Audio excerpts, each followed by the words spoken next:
Jasad Ayu Andriani 13 tahun, perempuan muda yang ditemukan tewas di areal pemakaman Tionghoa, Talang Kerikil, Palembang.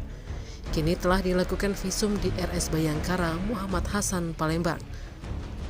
Informasi ini dapat jasad dari Ayu Anggraini yang ditemukan dengan seragam olahraga itu mengalami luka lebam di area dagu.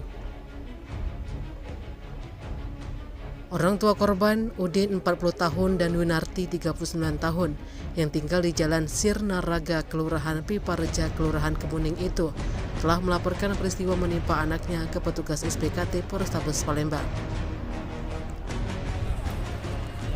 Pihak kepolisian sendiri terlihat sudah berada di kediaman korban yang berada tak jauh dari Polsek Kemuning untuk menggali informasi dan mendalami terkait tewasnya Ayu Andriani. Ayu diketahui merupakan pelajar SMP 2 Tribudi Mulia dan baru duduk di kelas 8.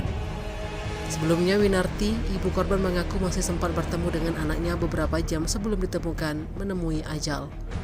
Hal itu sangat miris sebab pengakuan Ketua RW 07 Larmoyo menyebut jasad Ayu pertama kali ditemukan oleh warganya itu hanya berselang 1 jam dengan saat korban bertemu dengan ibunya Winarti.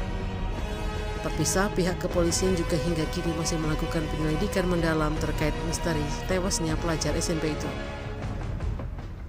Tim Liputan Sumsel Update TV melaporkan.